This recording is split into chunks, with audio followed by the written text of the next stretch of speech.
C'est une salle comble du gymnase d'Olumi qui a vibré au rythme d'une ambiance chargée d'électricité du jeudi 22 août au samedi 24 à l'occasion du Sommet des Lions, une rencontre ecclésiastique qui fédérait un certain nombre de dénominations des églises de réveil de la place de Libreville. Une nouvelle chose est sur le point d'arriver.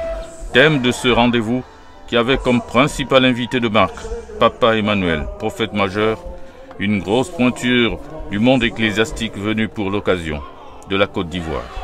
Après ce sommet des lions, ta position va changer. Après ce sommet des lions, Dieu va te relever. Dieu va te relever. Dieu va te relever. Frère, je suis venu au Gabon à cause de toi. Arrivé sur le sol gabonais dans la nuit du mercredi 21 août 2024, et chaleureusement accueilli à sa descente d'avion par un comité d'accueil composé de ses pairs, c'est après séjour à l'hôtel et autres protocoles d'usage que l'homme de Dieu a fait son entrée solennelle dans une salle du gymnase d'Olumi, déjà surchauffée de louanges et d'adoration.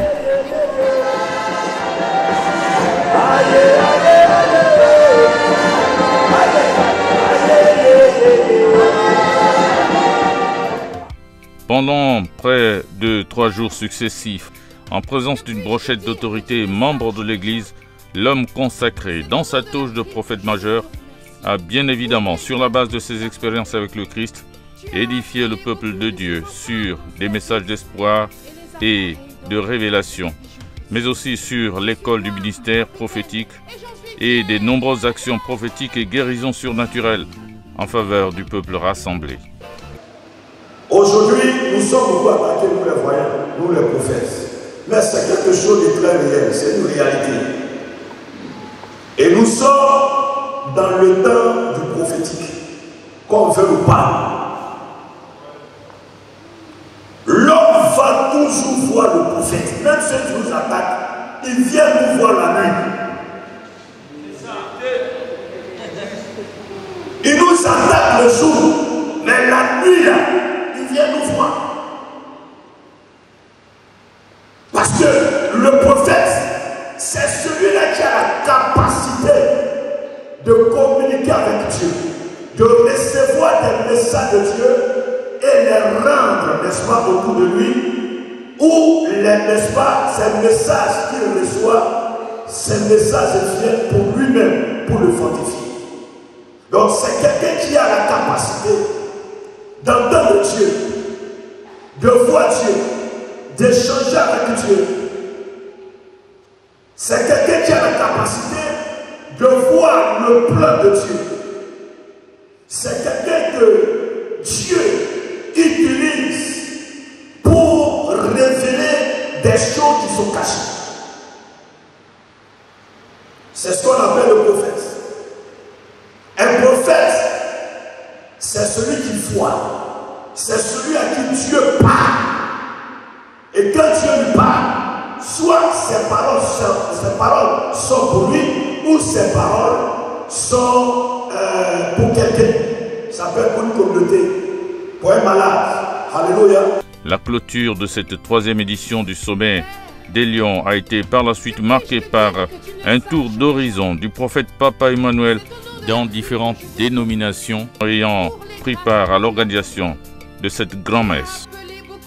Nous bénissons le Seigneur pour ce Sommet des Lions qui s'est bien déroulé et nous rendons grâce au Seigneur pour la venue de Papa Emmanuel dans notre pays, le Gabon. L'Église, le corps de Christ, a connu une autre dimension dans la capacité de la voyance et du prophétique. Et nous bénissons le Seigneur pour cette direction nouvelle pour l'Église du Gabon. Et nous croyons que nous allons vivre les fruits incessamment et la manifestation de la gloire de Dieu.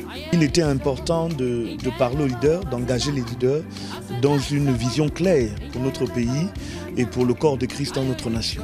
Nous croyons qu'il faut un nouveau leadership, un nouveau dynamisme qui va bouger les lignes pour amener vraiment à construire les hommes, à bâtir les hommes pour qu'ils soient des instruments utiles pour notre nation et pour l'Église du Gabon. Il y a beaucoup qui s'invitent à l'exercice du ministère prophétique. Malheureusement, ils n'ont pas toujours la formation adéquate. Et donc, il faut des hommes chevronnés, aguerris, qui ont une certaine expérience dans ce ministère pour venir aiguillonner les nôtres qui veulent bien se lancer dans l'exercice de ce ministère. C'est dans ce cadre-là que la venue du prophète Emmanuel était de bonne alloi.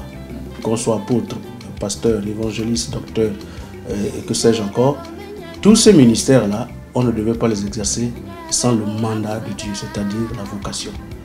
Et à ce sujet, je n'en connais pas beaucoup de modes vocationnels. Et malheureusement, beaucoup qui exercent ces ministères, y compris le ministère prophétique, le font sans forcément le mandat de Dieu.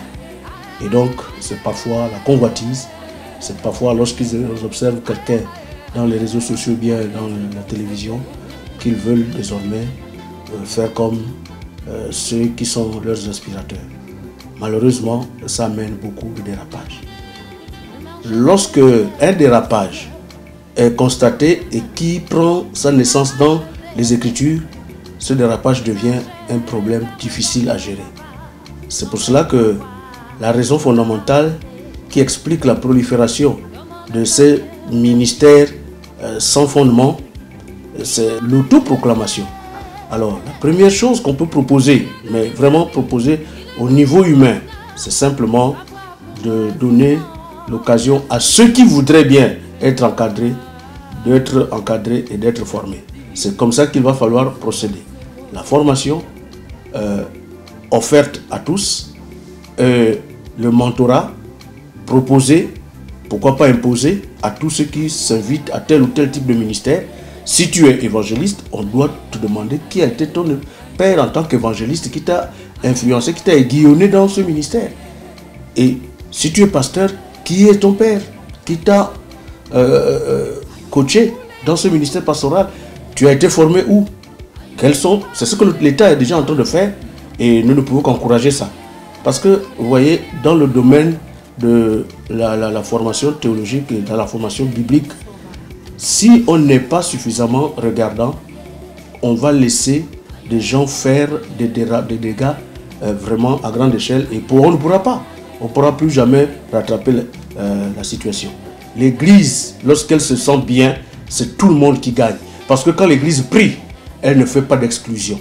Elle prie pour toute la nation, tous ceux qui sont élevés à l'unité, toutes les autorités, même jusqu'au Gabonais lambda.